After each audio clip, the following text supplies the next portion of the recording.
আপনারা জানেন গত জুমা থেকে আমরা পবিত্রতা নিয়ে আলোচনা শুরু করেছি।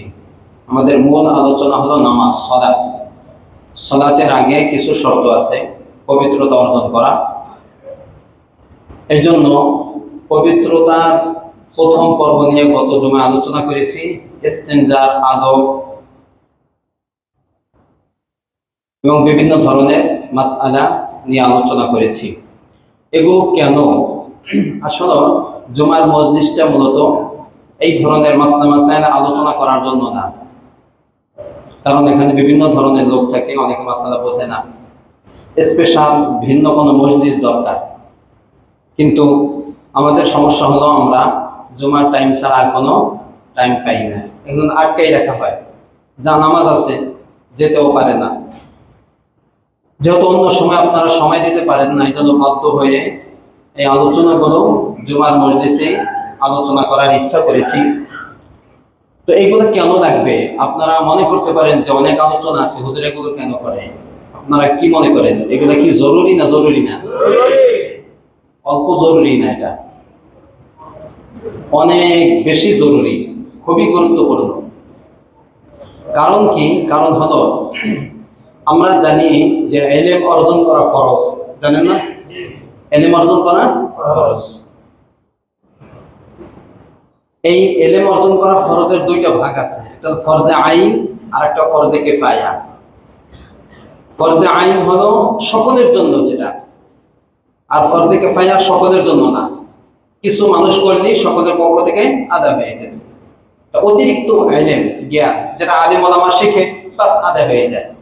কিন্তু ফরজে আইন যে পরিমাণ ইলম শিক্ষা করা দরকার, এটা প্রত্যেকটা মুসলিম নর নারী প্রত্যেকের উপর ফরজ। এই ফরজে আইনের দুইটা ক্যাটাগরি আছে, দুইটা ভাগ আছে, দুইটা সিস্টেম আছে। ফরজে আইন যেটা সকলের উপর অর্জন করা ফরজ, এটার দুইটা ধরন আছে, দুইটা প্রকার আছে। একটা হলো যেটা মৃত্যুর আগ পর্যন্ত শিখতে হবে প্রত্যেকের, শুধু আলেম না, কাদের বলেন? ফরজে আইন মানে যেটা সবার উপর শেখা ফরজ, এটার একটা ধরন আছে যেটা মৃত্যুর আগ পর্যন্ত সকলের জন্য আস্তে আস্তে করে শিখতে হবে। একবারে তাৎক্ষণিকভাবে 1 মাসের মধ্যে, 1 বছরের মধ্যে, 2 বছরের মধ্যে, 3 বছরের মধ্যে আপনাকে শিখতে হবে, বিষয়টা এরকম না। এটা মৃত্যুর আগ পর্যন্ত চলতে থাকবে। উদাহরণ দিলে বুঝবেন, দ্রুত বোঝেন। এইটা একটা। আরেকটা ফরজে আইন যেটা সকলের উপর ফরজ, আরেকটা প্রকার হলো যেটা ধীরে ধীরে নয়, যে মৃত্যুর আগ পর্যন্ত আপনি শিখবেন, বরঞ্চ তাৎক্ষণিকভাবে শেখাটা কি ফরজ। তাহলে ফরজে আইন যেটা সকলের উপর ফরজ, এটা কয় ধরনের হইল? 2 ধরনের। একটা মৃত্যুর আগ পর্যন্ত আপনি আস্তে আস্তে শিখেন, কিন্তু শিখতে হবে, আপনাকে ধারাবাহিকতা রক্ষা করতে হবে, রাখতে হবে, আপনাকে শিখতে হবে। এর একটা উদাহরণ যেমন ধরেন হজ। হজ কি সবার উপর ফরজ? বলেন, সকলের উপর ফরজ? হজ সকলের উপর ফরজ না। ধরেন আপনার উপর হজ এখন ফরজ না, তাহলে হজের যে মাসলা মাসাইল আছে এটা জানাও আপনার উপরে ফরজ না, যেহেতু আপনার উপর হজ ফরজ না, কাজে তার মাসলা মাসাইল জানাও আপনার কি নাই, দরকার নাই। কিন্তু যখন আপনার উপর হজ ফরজ হবে, তখন মৃত্যুর আগে যদি কখনো আপনার উপরে হজ ফরজ হয়, আপনি হজে যাবেন, তখন হজের মাসলা মাসাইল জেনে যাওয়াটা আপনার উপর ফরজ। এই ধরনের অনেক ফরজ আছে যেটা তাৎক্ষণিকভাবে আপনাকে শিখতে হবে না, কিন্তু মৃত্যুর আগে এটা শেখার জন্য আপনার ধারাবাহিকতা রক্ষা রাখতে হবে, শিখতে হবে।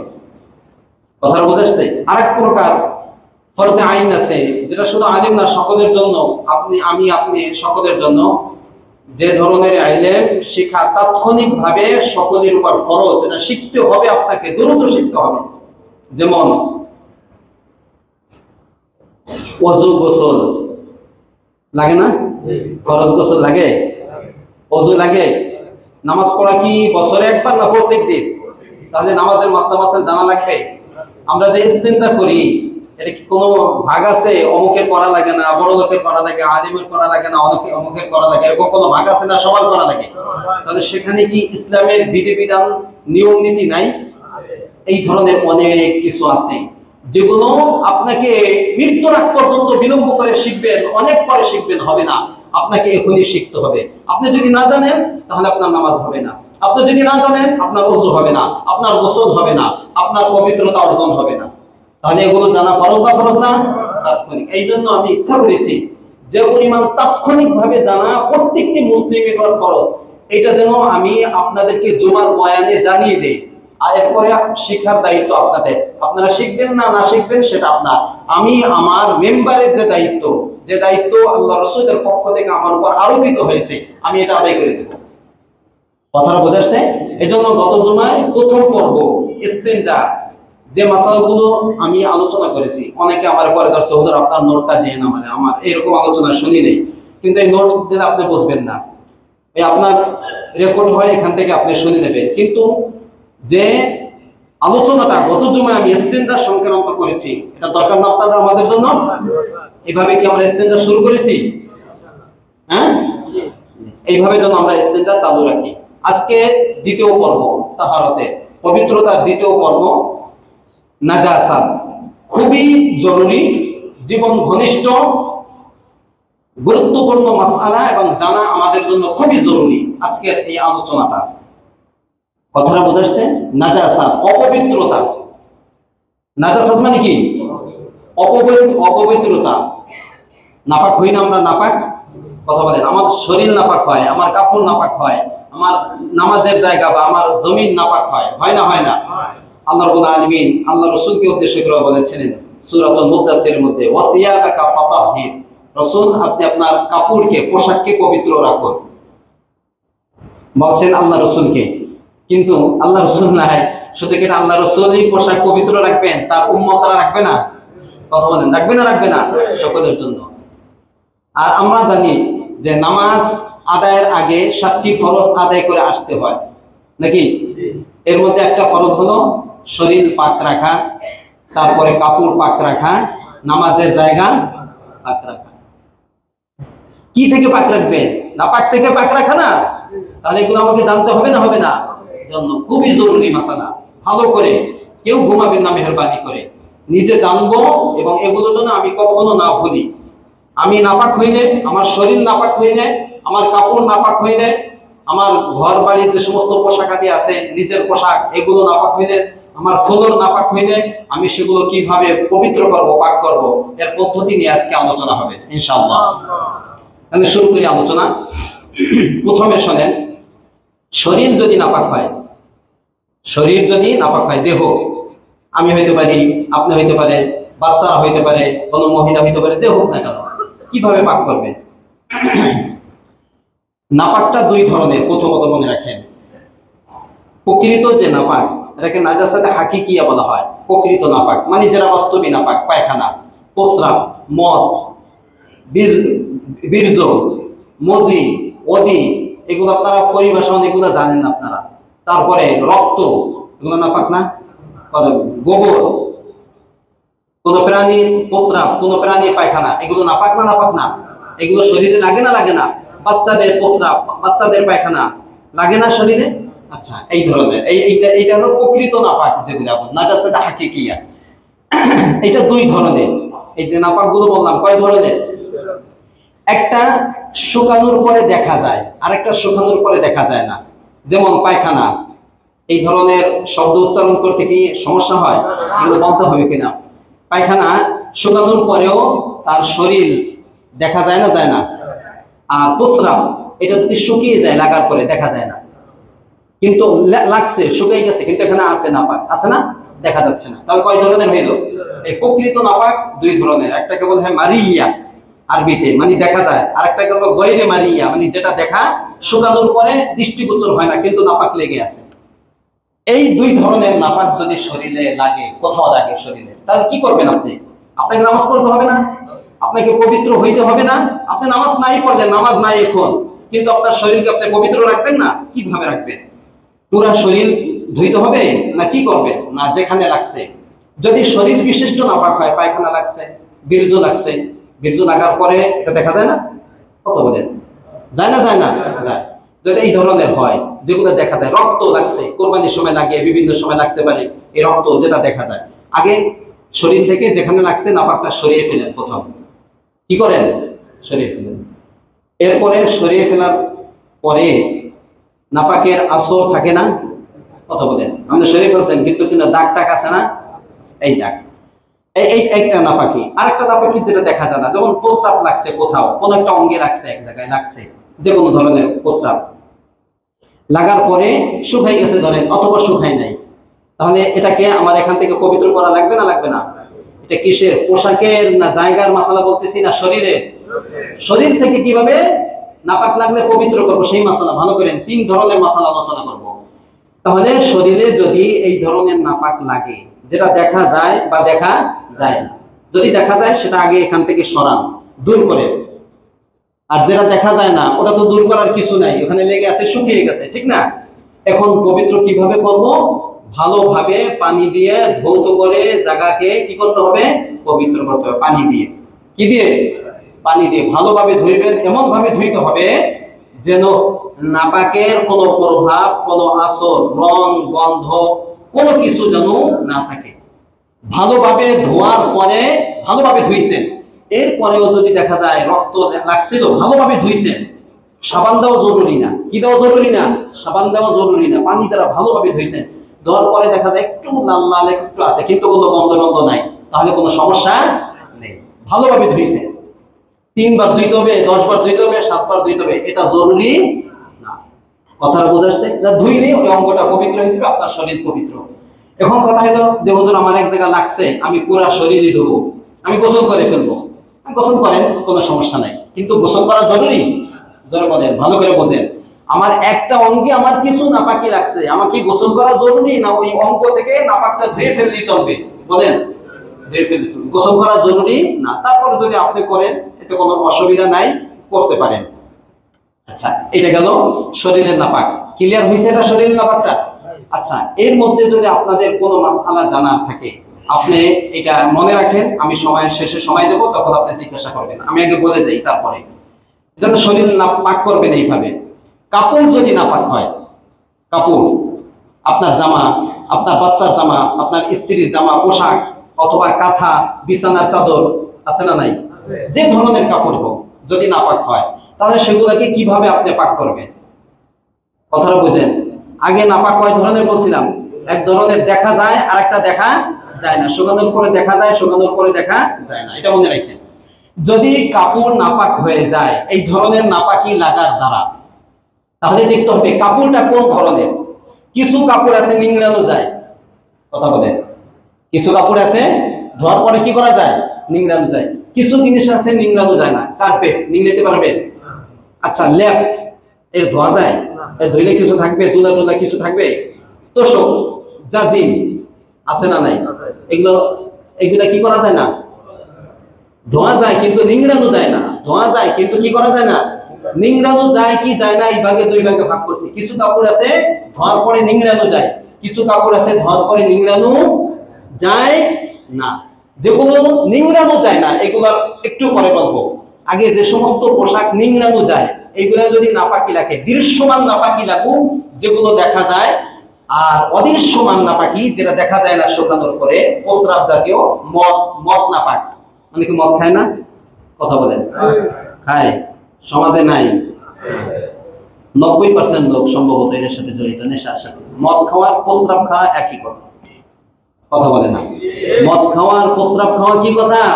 একই কথা। আল্লাহ রাসূল বলেন এই মদ শরীরে লাগলে, প্রস্রাব লাগলে যেরকম শরীর নাপাক হয়, কাপড় নাপাক হয়, মদ লাগলেও কি হয়? নাপাক হয়। তাহলে মদ এটা পাক না নাপাক?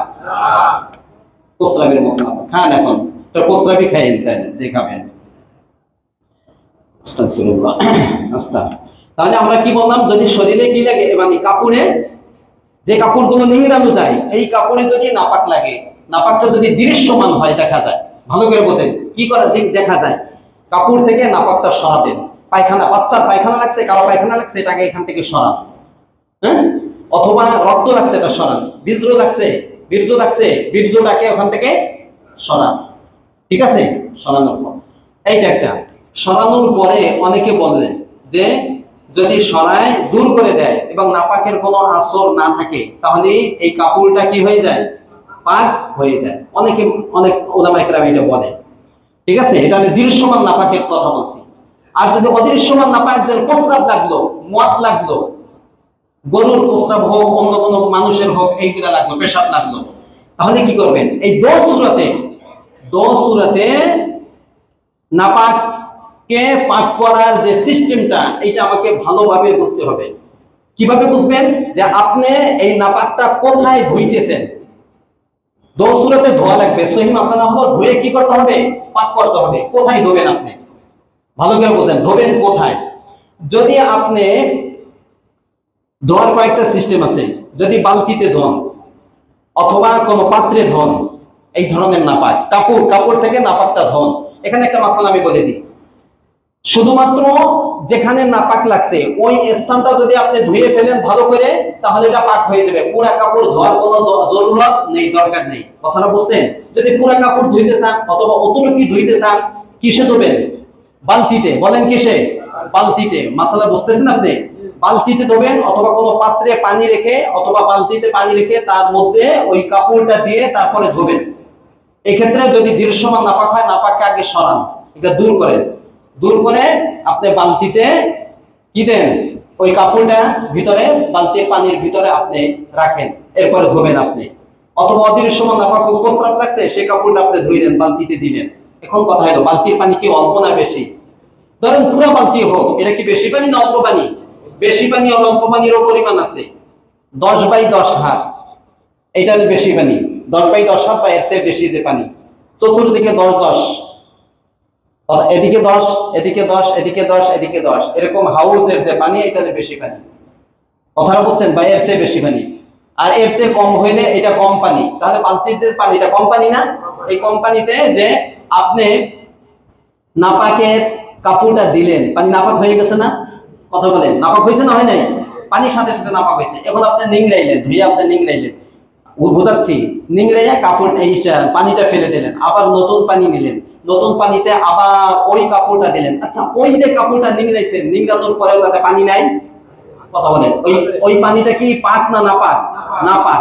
তাহলে আবার আপনি বালতিতে পানি দিলেন, পানি দিয়ে আবার ওই কাপড়টা দিলেন, আবার পানি কি হয়ে যাবে?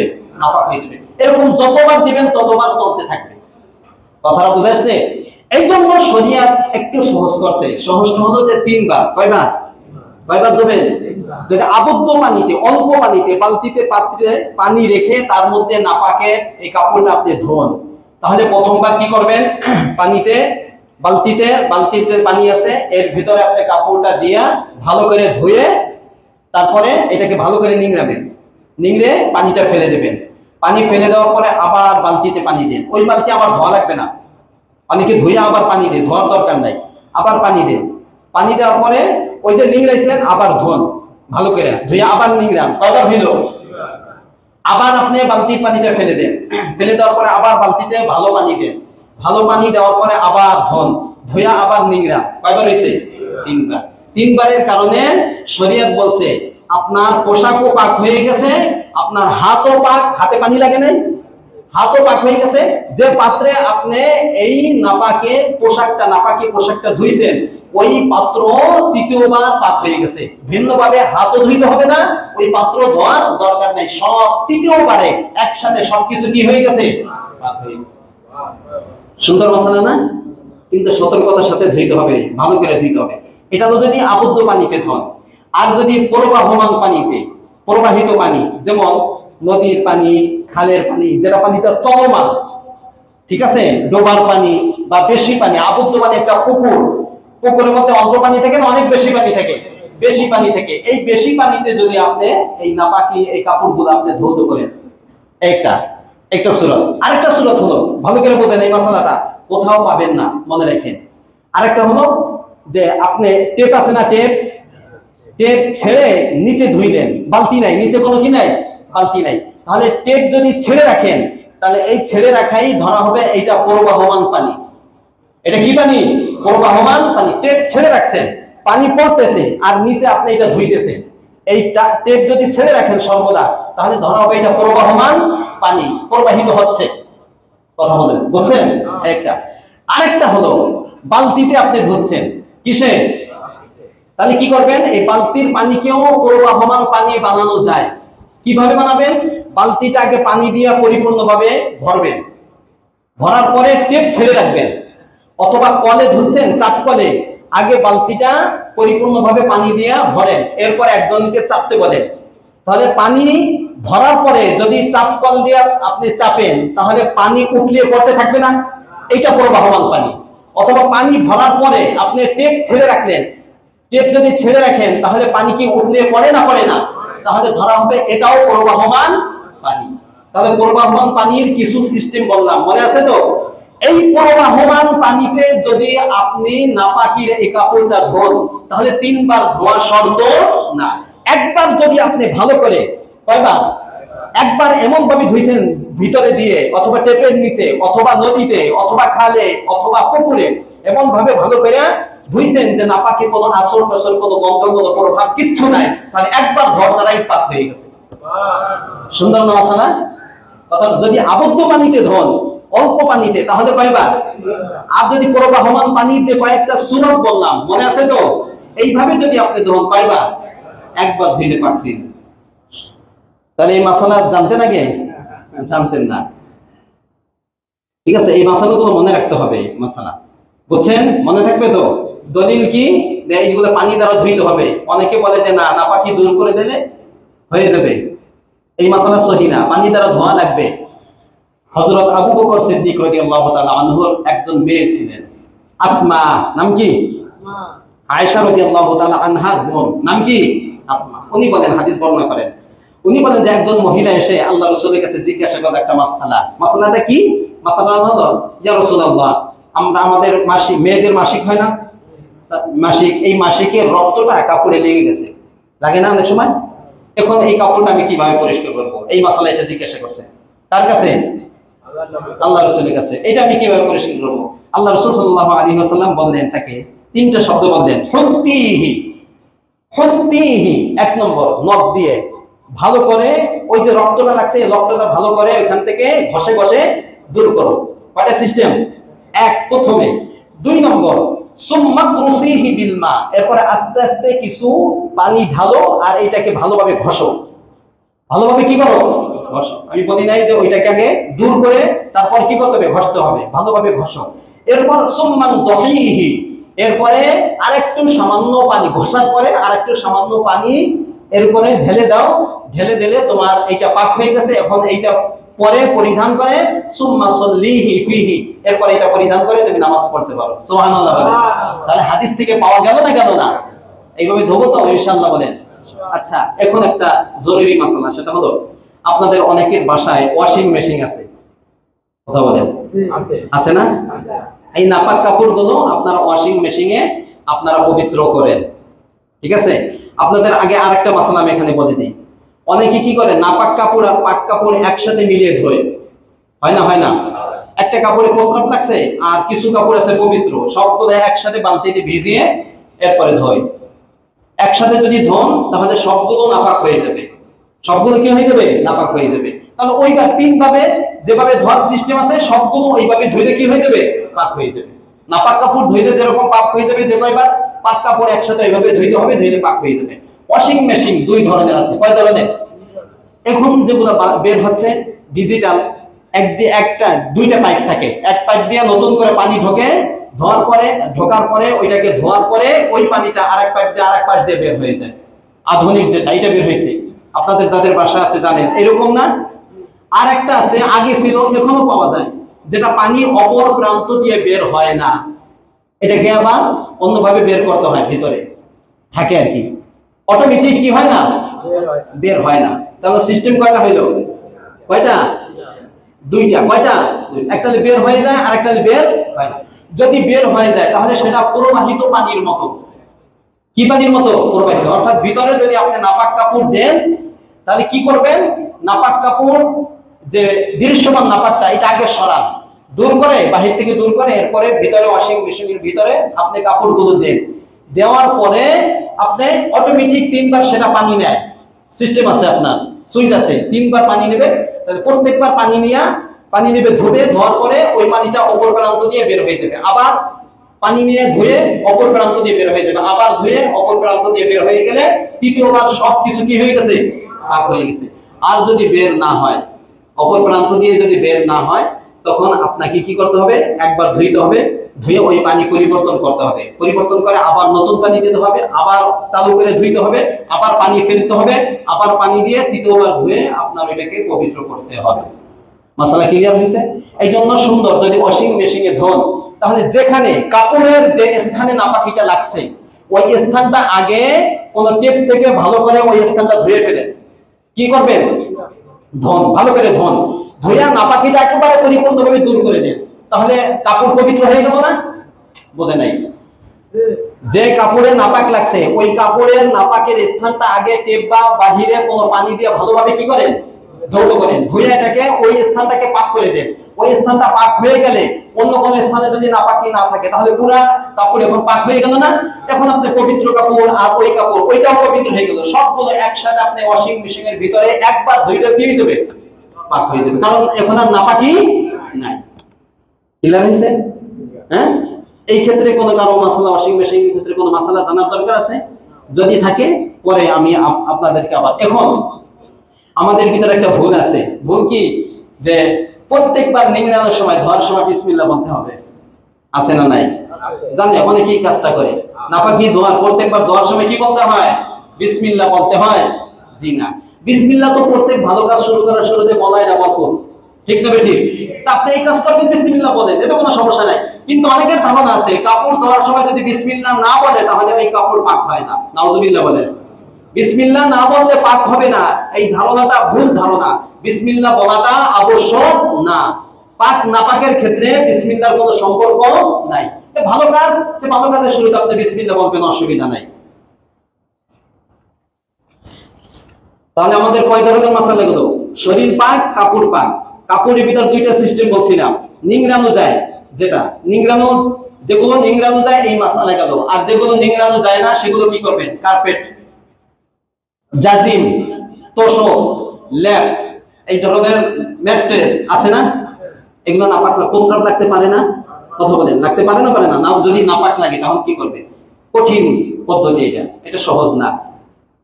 এটা কি করবেন? আপনাকে এটা ধুইতে হবে, ধোয়া ছাড়া পাক হবে না। কি হবে না? তাহলে কিভাবে ধোবেন?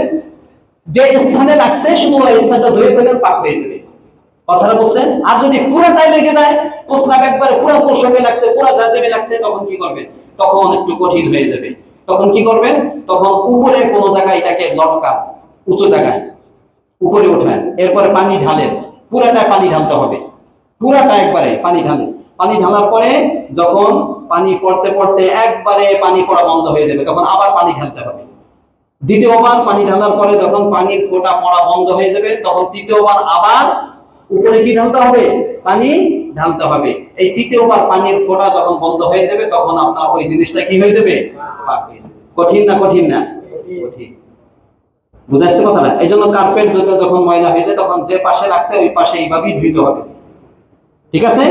এখন আমি একটা সহজ মশলা বলে দিই, সেটা হলো এই জাজিম যাদের আছে বা তোষক আছে, এটা যদি প্রস্রাব লাগে বাচ্চাদের বা কারো লাগে, এটা লাগে, তাহলে এটা পবিত্র করার অত দরকার নাই। এটা যদি শুকিয়ে যায়, যদি গন্ধ না থাকে, প্রস্রাবের কোনো গন্ধ না থাকে, না বোঝা যায় যে এখানে প্রস্রাব লাগছে, একবারে আসর রসর শুকে বা রোদে শুকাইলেন, শুকাইয়া একবারে কি হয়ে গেছে, কোনো গন্ধ রন্ধ সবকিছু দূর হয়ে গেছে, তাহলে ওই ম্যাট্রেস বলেন, তোষক বলেন, জাজিম বলেন, এর উপরে হয়তো চাদর বিছান, তাহলে কাঁথা বিছান না, তাহলে কাঁথা বিছান, আর কোনো সমস্যা নেই, ওটাকে অতটা পবিত্র করার কোনো দরকার নেই।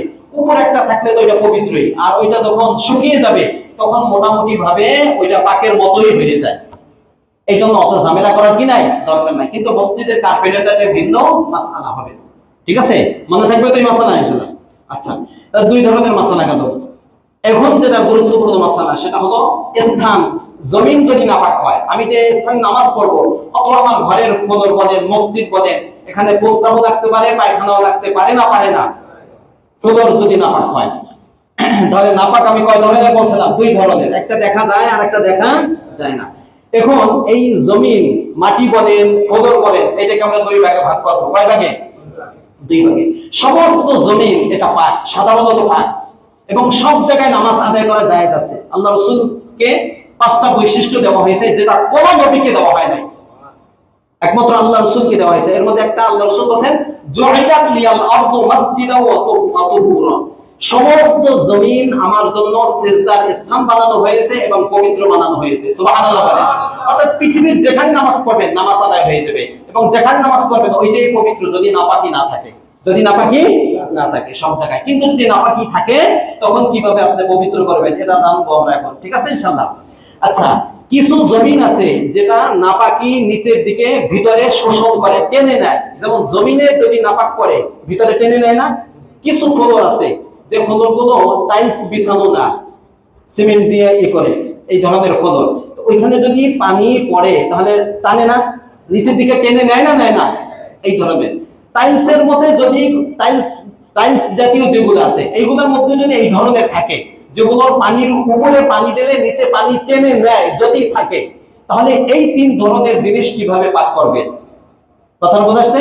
ভালো করে বোঝেন। কোন ধরনের জিনিস? জমিন বললাম, যেগুলো পানি শোষণ করে টেনে নেয়, ভিতরে টেনে নেয়, সেটা জমিন হইতে পারে, ফ্লোর হইতে পারে, বা টাইলসও হইতে পারে। যদি টাইলস এরকম থাকে যেটা পানি নিচের দিকে টেনে নেয়, তাহলে সেগুলোকে কিভাবে পাক করবেন? প্রস্রাব পড়ার পরে অথবা পায়খানা লাগার পরে, রক্ত লাগার পরে, বীর্য লাগার পরে, এটা কিভাবে পাক করবেন জানা দরকার আছে না নাই?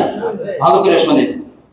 এটা পাক করার পদ্ধতি, যদি দৃশ্যমান নাপাক হয়, যেমন পায়খানা লাগছে, কি লাগছে, তাহলে ওলামায়ে কেরাম বলেন, ফতোয়ার কিতাবে আছে যে ওইটাকে ওইখান থেকে সরিয়ে ফেলেন। সরিয়ে ফেললে যদি সরিয়ে ফেলার পরে রোদে অথবা যে কোনো ভাবে যদি শুকিয়ে যায়, শুকিয়ে যদি তার গন্ধ দূর হয়ে যায়, তাহলে পাক হয়ে যাবে, ধোয়ার কোনো দরকার নাই।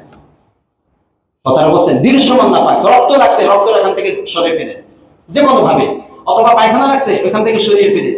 সরিয়ে ফেলার পরে যদি রোদে শুকিয়ে, জমিন রোদে শুকিয়ে গেছে, রোদে শুকানোর কারণে যে ওইখান থেকে নাপাকির কোনো গন্ধ কিচ্ছু আসে না, বোঝাই যায় না, তাহলে কি হয়ে যাবে? পাক হয়ে যাবে। একজন তাবি, বিখ্যাত তাবি জাফর সাদিক ওনার নাম, উনি কে? আলী রাদিয়াল্লাহু তাআলা আনহু, নাম শুনছেন? তার ছেলের নাম হলো হোসাইন, নাম শুনছেন? তার ছেলের নাম আলী, তার ছেলের নাম হলো জাফর, মূল নাম হলো মুহাম্মদ। মূল নাম কি? মুহাম্মদ। উনি বলেন যাকাতুল আরদি ইউবসুহা, জমিন পাক করার পদ্ধতি হলো নাপাকি পড়ার পরে যদি শুকিয়ে যায়, শুকিয়ে গেলে জমিন কি হয়ে যাবে? পাক হয়ে যাবে। এটা ওনার বর্ণনা, কিন্তু সহি কথা শুনতে হবে, শোনা লাগবে না? এটা সহি না, এই মতের উপর অনেকে ফতোয়া দেয় না, বুঝা যাচ্ছে কথা না?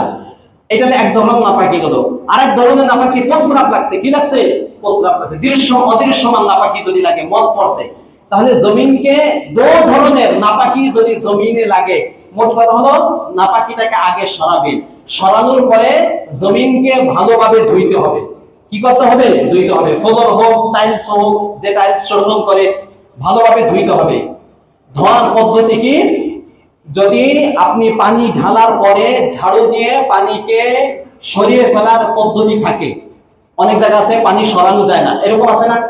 যেমন চারিপাশে এখান থেকে পানি আপনি সরাইতে পারবেন না, মসজিদের সব জায়গা আবদ্ধ, পানি যাওয়ার কোনো স্থান নেই, পানি কিভাবে সরাবেন? পানি তো যাবে না। কিছু আছে যে ঝাড়ু দিয়ে আপনি পানিটা সরিয়ে দিতে পারেন, এরকম ফ্লোর যদি এরকম হয় তাহলে পানি ঢালবেন, এরপর ঝাড়ু দিয়ে পানি সরিয়ে দিবেন, আবার পানি ঢালবেন, ঝাড়ু দিয়ে আবার পানি দূর করে দেবেন, আবার পানি ঢালবেন, ঝাড়ু দিয়ে পানি সরিয়ে দেবেন, শুকাইলে পাক হয়ে যাবে। ক্লিয়ার হয়েছে তো? আর যদি ওইখান থেকে ঝাড়ু দিয়ে পানিকে সরিয়ে দেওয়ার কোনো পদ্ধতি না থাকে, পানি এখানে আবদ্ধ থাকে, তাহলে কিভাবে ধরেন? একটা ন্যাকড়া নেন, ভিজা হোক অথবা শুকনা হোক, একটা ন্যাকড়া নিয়ে ওই নাপাকটা ওইখান থেকে মুছে ফেলেন, ভালো করে কি করেন? মুছে ফেলেন। মুছে ফেলার পরে এরপরে ওই ন্যাকড়ার যে নাপাক লাগছে, নাপাকটা আবার ন্যাকড়া দিয়ে ধোন, অথবা ভিন্ন একটা ন্যাকড়া আনেন, এনে ওইখানে ন্যাকড়াটা ভিজিয়ে ওই যেখানে নাপাক লাগছে ওই জায়গাটাকে আবার ভালো করে মুছেন, পানি লাগাইয়া মুছেন। মোছার পরে আবার এই ন্যাকড়াটা নিয়ে যান, কয়বার হইল? দুইবার। আবার ওই ন্যাকড়াটা নেন, যদি নাপাক ওই ন্যাকড়াটা ব্যবহার করেন, ওই ন্যাকড়াটাকে ধোন, ধোয়ার পরে পাক করে আবার ভিজিয়ে এনে ওই জায়গা ভালো করে ধোন, ধোয়ার পরে ফ্যান অথবা যে কোনো ভাবে যদি শুকিয়ে যায়, জমিটা কি হয়ে যাবে? পাক হয়ে যাবে। মনে থাকবে ইনশাআল্লাহ। আর যদি এমন জমিন হয়, এমন টাইলস হয়, যে টাইলস, কিছু টাইলস আছে দেখবেন আয়নার মতো ঝকঝক করে, উপরে পলিশ করা, এরকম কিছু টাইলস আছে না, মনে হয় যে চেহারা দেখা যাচ্ছে আয়নার মতো একবারে, ঠিক আছে? অনেকে বলেন এই ধরনের টাইলসে যদি নাপাক লাগে, তাহলে নাপাকের আসরটা দূর করে দিলে, ধোয়ার দরকার নাই, মুছে দূর করে দিলে পাক হয়ে যাবে। কিন্তু সহি হলো যে ধরনের টাইলস হোক না কেন, জমিন হোক না কেন, ফ্লোর হোক না কেন, সেটাকে ভালোভাবে যে সিস্টেম বলছি ওই সিস্টেমে তাকে ধৌত করতে হবে। ধোয়া ছাড়া কি হবে না? পাক হবে না। হুজুর দলিল কই? দলিল শুনেন। একদিন মসজিদ নববীতে আল্লাহ রাসূল সাহাবায়ে কেরামদেরকে বয়ান দিচ্ছিলেন, খুতবা দিচ্ছিলেন। একজন গ্রাম্য ব্যক্তি আসলো আল্লাহ রাসূলের মজলিসে এসে বসবে। এসে সালাম দিয়ে 2 রাকাত নামাজ পড়ছে।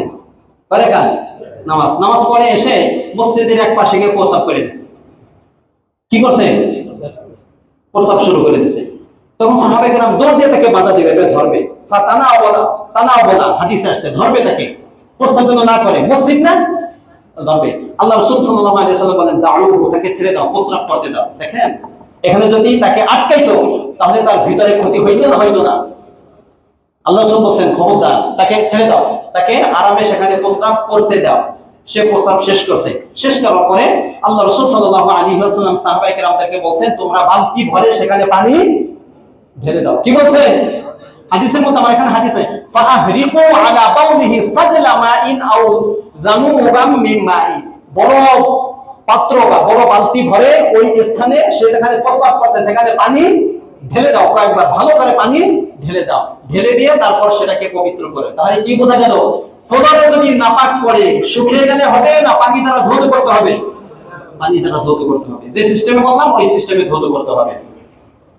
এরপরে আল্লাহ রাসূল সাল্লাল্লাহু আলাইহি ওয়াসাল্লাম প্রস্রাব করার পরে সাহাবীকে ডেকে আনলেন, আসো এদিকে আসো। এই গ্রাম্য ব্যক্তিকে আসার পরে বললেন ইন্না হাযিহিল মাসাজিদ লা ইসলিহু ফিহা শাই, এই জাতীয় জিনিস প্রস্রাব করা, পায়খানা করা, এটা মসজিদ, এখানে করা উচিত না।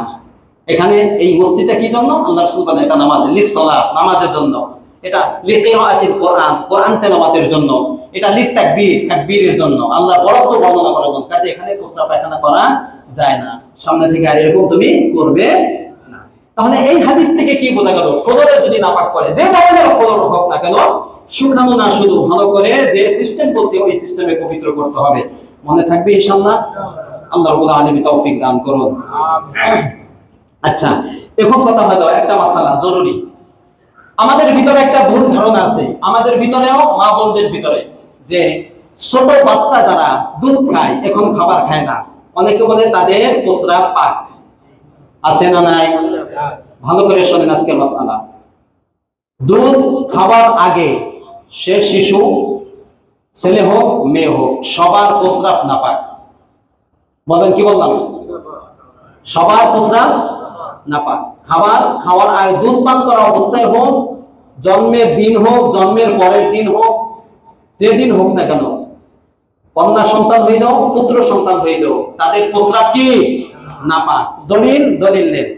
আন আয়েশা রাদিয়াল্লাহু তাআলা আনহা, আম্মা জান আয়েশা সিদ্দিকা রাদিয়াল্লাহু তাআলা আনহা, তিনি বলেন উতিয়া রাসূলুল্লাহ সাল্লাল্লাহু আলাইহি ওয়াসাল্লাম বিসাবিয়িন, আল্লাহ রাসূলের কাছে একটা ছোট বাচ্চা আনা হইল, কোলে দেওয়া হইল। কেমন বাচ্চা? ইয়ারদাউ, যে দুধ পান করে। কি পান করে? দুধ পান করে। তাহলে খাবার খায় না? দুগ্ধ শিশু। এনে কি করলো? ফাবালা ফি হাজরিহি, আল্লাহ রাসূলের কোলে সে প্রস্রাব করে দিয়েছে। কি করে দিয়েছে? প্রস্রাব করে দিয়েছে। প্রস্রাব করার পরে ফাদআ বিমাইন, আল্লাহ রাসূল বলেন পানি আনো। ফাসাব্বা আলাইহি, এরপরে আল্লাহ রাসূলের কোলে যেখানে প্রস্রাব করছে ওইখানে পানি ঢেলে তারপরে সেটা পরিষ্কার করছে। পাক না হইলে করত? আর কথা বলেন না। যদি পাক না হইতো, যদি নাপাক হইতো, তাহলে এটা করত? যদি পাক হইলে এটা পানি আনা দরকার না, এটা পাক, কোনো কিছুই করতেন না। তাহলে বোঝা গেল বাচ্চাদের প্রস্রাব এটা কি? নাপাক। সে কন্যা শিশু হোক, পুত্র শিশু হোক, তবে এটা নাপাক, এটা ধরতে হবে। তবে পাক করার সিস্টেম একটু ভিন্ন। কথাটা বুঝাচ্ছে? যদি কন্যা শিশু হয় তাহলে তার ওই প্রস্রাবকে ভালোভাবে পানি ঢেলে ধৌত করতে হবে 3 বার। কথাটা বুঝাচ্ছে? আর যদি পুত্র সন্তান হয়, বাচ্চা ছেলে হয়, কি হয়? তাহলে তার ওই প্রস্রাব না পাক, কিন্তু পাক করার পদ্ধতির ক্ষেত্রে শরীয়ত একটু আসান করছে, যে হালকা ভাবে একটু ধুইলে কি হয়ে যাবে? পাক হয়ে যাবে। কথাটা তাহলে সর্ব অবস্থায় না পাক। মেয়েটা ভালো করে ধুইতে হবে, আর ছেলে যেটা ছোট সন্তান তারটা মোটামুটি ভাবে নাপাকটা দূর করলে কি হয়ে যায়? কিন্তু কোন অবস্থায় কি পাক না নাপাক? নাপাক, মনে রাখতে হবে। আচ্ছা, এরপরে যেটা সেটা হলো, এখান থেকে আমার দিকে তাকান, কয়টা গুরুত্বপূর্ণ মাসালা বলবো। অনেকে দেখবেন যারা রিকশা চালায়, কাজকর্ম করে, অথবা একজন বন্ধুকে বললেন ভাই চলো নামাজের সময় আছে নামাজ পড়তে চলো, কি বলে? আমার শরীর ভালো না, বলে না? বলে না? আমার পোশাকটা ভালো না, বলে না? এটা বলে। আচ্ছা, আমার শরীর ভালো না কেন? হয়তো শরীরে নাপাক লাগছে। আমার পোশাক ভালো না কেন? হয়তো প্রস্রাব করছে, কোথায় নাপাক লেগে গেছে, প্রস্রাবটা লেগে গেছে, এরকম না? সিস্টেমটা এরকম না, যার কারণে সে নামাজ পড়তে আসে না। কিন্তু বলেন একজন মুসলিম হিসাবে কি এই অজুহাত দেখে নামাজ বাদ দেওয়া যাবে? জোরে বলেন, যাবে? তাহলে কি করবেন আপনি? এমন এক জায়গা আছে আপনার শরীরে নাপাক লাগছে অথবা আপনার কাপড়ে নাপাক লেগে গেছে, এরকম হইতে পারে না? আচ্ছা, সুন্দর সিস্টেম শরীয়ত বলে দিয়েছে যে শরীরের যে অংশে নাপাক লাগছে, যে কাপড়ের যে অংশে নাপাক লাগছে, ওইটা আপনি বাথরুমে যেয়ে বা কোনো জায়গা যেয়ে আপনি ধুয়ে ফেলে ওই জায়গাটা ধুয়ে ফেলে পাক হয়ে গেছে না, আপনি নামাজ পড়েন, অসুবিধা কি? অসুবিধা আছে কোনো? ওই স্থানটা ধোন, পুরোটা ধোন, দরকার নাই। আর যদি বলেন যে হুজুর আমি জানি না কোন জায়গা লাগছে, আমার শরীরে কোন জায়গা লাগছে আমি জানি কিন্তু কোন জায়গা লাগছে এটা জানি না, আমার কাপড়ে লাগছে কিন্তু কোন জায়গায় লাগছে আমি জানি না, এরকম হইতে পারে না? পারে না? এইটাই বেশি হয়। তাহলে আমরা একটা মাসালা বের করছি, সেটা হলো কাপড়ের এক কোণা ধুইলেই পুরো শরীর কি হয়ে যায়? আজকে থেকে জীবনের জন্য এই মাসালা কোনোদিন বলবেন না। কথাটা বুঝাচ্ছে? এটা হাস্যকর একটা মাসালা। আবার নাপাক লাগছে এক জায়গা, আমি ধোবো আর এক জায়গা, এটা কি কথা বলেন? ঠিক তবে ঠিক এই ধরনের মাসালা বলবেন না। এটা বুঝাচ্ছে? আপনার যদি আপনি না জানেন কোথায় নাপাক লাগছে, আপনার পুরো শরীরে ধুইতে হবে, আপনার পুরো কাপড় ধুইতে হবে। তাহলে আপনি এখন নামাজ পড়বেন কিভাবে? বাংলাদেশে এমন কোন জায়গা নাই যে আপনি গেলে যদি চান যে ভাই আমার শরীর আমার কাপড়টা নাপাক হয়ে গেছে, আমার একটা কাপড় দেন, এটা আমি পরে নামাজ পড়ে আপনাকে আবার দিয়ে যাচ্ছি, দিবে না? কথা বলে না, দিবে না? এমন মুসলিম নাই যে আপনি এটা বললে নামাজের কথা বললে আপনাকে দিবে না। কমপক্ষে ইমামের কাছে আসেন, মুয়াজ্জিনের কাছে আসেন, খাদেমের কাছে আসেন, বলেন যে হুজুর এটা আমার নাপাক হয়ে গেছে, একটা কাপড় দেন, আমি চেঞ্জ করে নামাজ পড়ে আবার আমি দিয়ে যাচ্ছি, দিবে না? বলেন দেবে না? কাজে এই অজুহাত দেখানো যাবে না। যদি নাই পান একান্ত, কোথাও কেউ দেয় না, উদাহরণস্বরূপ বলতেছি, তাহলে কি করবেন? বাথরুমে ঢুকে উলঙ্গ হয়ে এটা খুলে টেপের পানি দিয়ে ওইটা ধোয়ার পরে এটাকে নিংড়াইয়া ওইটা পরে এসে নামাজ পড়ে, তাও আপনি নামাজ ছাড়তে পারবেন? এরকম করা যায় না? যায় না? আমার তো নামাজের দরদই নাই, তাহলে আমি এটা পরিষ্কার করবো কি? কথা বলে আমি তো ওজুহাত থেকে নামাজ বাদ দিতে চাই, নামাজ পড়তে আমার মনে চাই না, এই জন্য আমি ওজুহাত দেখাই। কথাটা বুঝাচ্ছে? তারপর শোনেন মাসালা, শরীয়ত আরো সহজ করছে। শরীয়ত কি করছে? আরো সহজ করছে। শরীয়ত বলে শোনো, যদি তোমার শরীরে বা কাপড়ে নাপাক লেগে যায় তাহলে তোমাকে আমি কিছু সহজ করে দেই। কিছু নাপাকি আছে যে এই পরিমাণ নাপাকি লাগলে ওই নাপাকি সহ নামাজ পড়া জায়েজ আছে, নাপাকি নিয়ে নামাজ পড়বেন, কিন্তু তারপরে নামাজ বাদ দেওয়া যাবে না। কি পরিমাণ নাপাক লাগলে? আমি নাপাক সহ, আমার কাপড়ে নাপাক আছে, আমার শরীরে নাপাক আছে, ওই নাপাক সহ আমি নামাজ পড়তে পারবো, এটা জানা দরকার আছে না নাই? ভালো করে বোঝেন। নাজাসাত দুই ধরনের, একটা গলিজা আর একটা হলো খফিফা। গলিজা নাপাক কি? গলিজা নাপাক হলো যে নাপাকটা শরীয়তের দলিল দ্বারা প্রমাণিত হয়েছে এবং এটা নাপাকি, এই নাপাকির ক্ষেত্রে এটা কোনো সন্দেহ নাই, এর হুকুমটা একটু কঠিন। আর খফিফা হলো নাজাসাতে খফিফা, যেটা এটা পাক নাপাক উভয় ধরনের দলিল আছে, দলিল থাকার কারণে কোন দলিল দ্বারা বোঝা যায় এটা পাক, কোন দলিল দ্বারা বোঝা যায় এটা নাপাক, যার কারণে শরীয়তের মাসালার ক্ষেত্রে এটা একটু শিথিল, এটা একটু সহজ করছে। তা নাপাক কয় ধরনের? একটা হুকুমটা কঠিন আর একটা হলো হুকুমটা সহজ বা শিথিল। কয় ধরনের? দুই ধরনের। গলিজা যেটা শক্ত নাপাকি, হুকুমটা যেটা কঠিন। কি কি নাপাকি এটা মনে রাখেন, মানুষের প্রস্রাব পায়খানা, এইগুলা ভালো করে মনে, রক্ত, মদ, বীর্য, মজি, ওদি, রক্ত বলছি, তারপরে যে সমস্ত হারাম প্রাণী আছে যেগুলোর গোশত খাওয়া যায় না, কুকুর, শুকুর আছে না নাই, বাঘ, এইগুলার প্রস্রাব পায়খানা, তারপরে হাঁস, মুরগি, চামচিকা, এইগুলার প্রস্রাব পায়খানা, এইগুলার পায়খানা মনে থাকবে, এইগুলার শক্ত নাপাকি।